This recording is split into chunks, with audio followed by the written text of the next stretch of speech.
Welcome into Paul Catalina's Top 5. Happy St. Patrick's Day.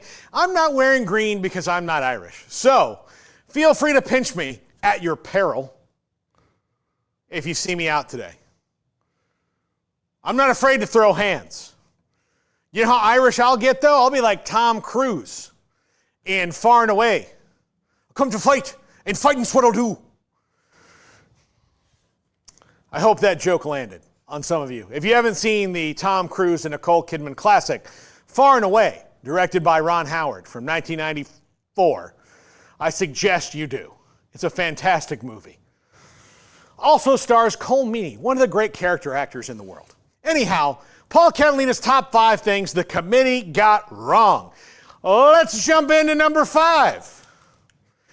Xavier in over Boise State. Look, Xavier is in a basketball conference, but look, their league got the same bids as the Mountain West did. Giving the Mountain West one more bid and taking away Xavier, to me, wouldn't have been that bad. Boise State had a great overall record. Not enough quad one wins. I understand that's how it works, but Xavier didn't exactly have a lot either and didn't have a strong season, especially by their standards. Just think they could have done better there and given a team like Boise State a shot, at least in a playing game, which is what Xavier's got. Number 4, SEC worship. They got 14 teams in. 12 of those were deserving, for sure, and that would have been the record. But throwing Oklahoma and Texas in is just too much. Oklahoma did not finish the season strong. They started great, finished terribly.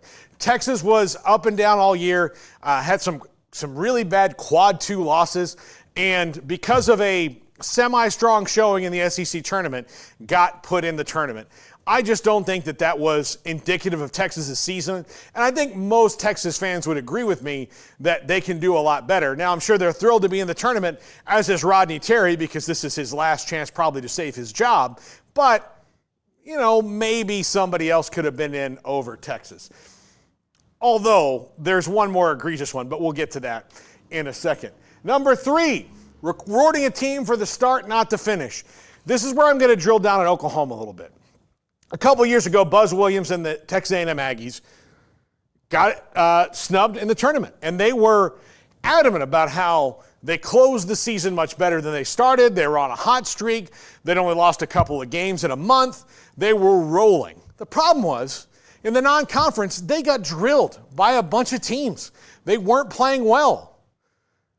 The whole body of work did not justify it. Now, Oklahoma has the opposite situation, and they're in, not even with a play-in game either.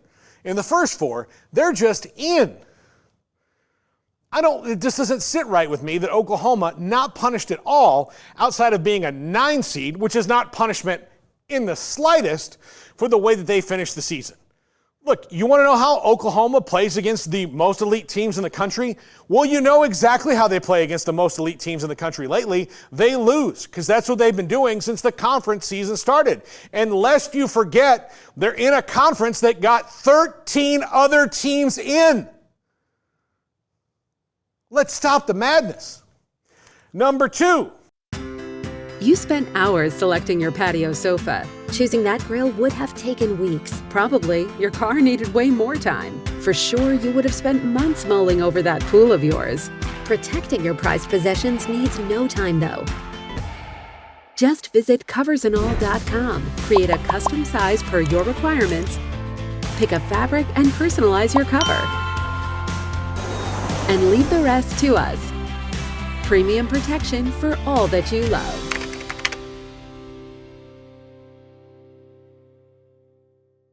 Not applying metrics evenly. This comes really to fruition when we're talking about Tucker DeVries in West Virginia and Cooper Flagg at Duke. Now look, Duke didn't get in over West Virginia. Duke was getting in whether Cooper Flagg is playing in the next 3 weeks or not. But they did solidify their seeding. They would have solidified their seeding without him. They won the ACC tournament without him. They're a number 1 seed. So them saying Cooper Flagg was going to play the Jordan Travis contingency. Again, Jordan Travis couldn't hide it because we saw his broken leg in front of the world in a different sport, but they do take injuries into account. Well, one of the reasons that they gave about West Virginia not in over North Carolina was that Tucker DeVries is injured. Well, he's been out since December.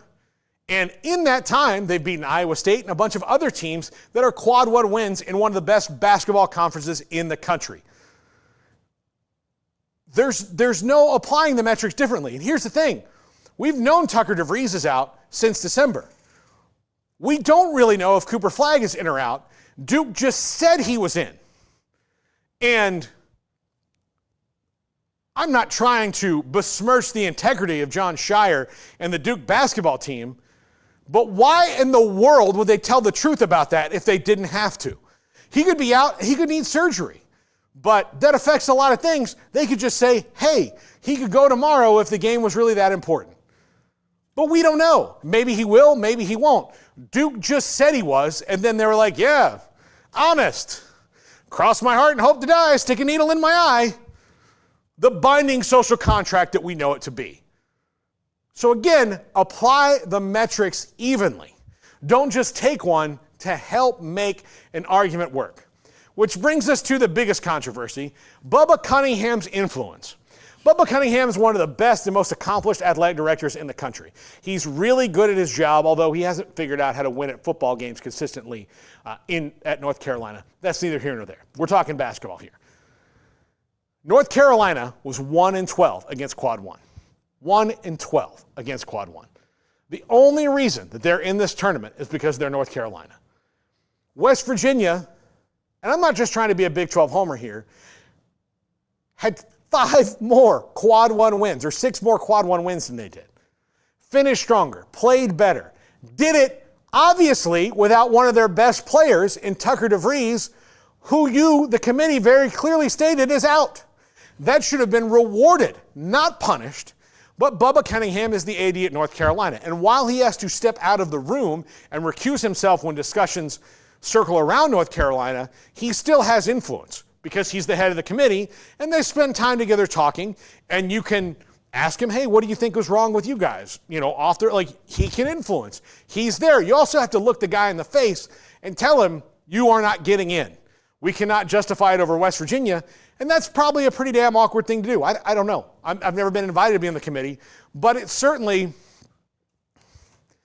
bears a little bit of scrutiny on it. And the fact that they got in, even in the playing game, over a West Virginia team that clearly had better credentials by every single stretch of the imagination and every metric that they throw out there. And then to throw out the excuse of, well, Tucker DeVries is hurt. He didn't get hurt yesterday. He didn't get hurt during the tournament. He didn't get hurt 2 weeks ago. He got hurt almost 3 months ago, maybe even more than that. So let's be realistic here about what this was. That was justification so that North Carolina could get in.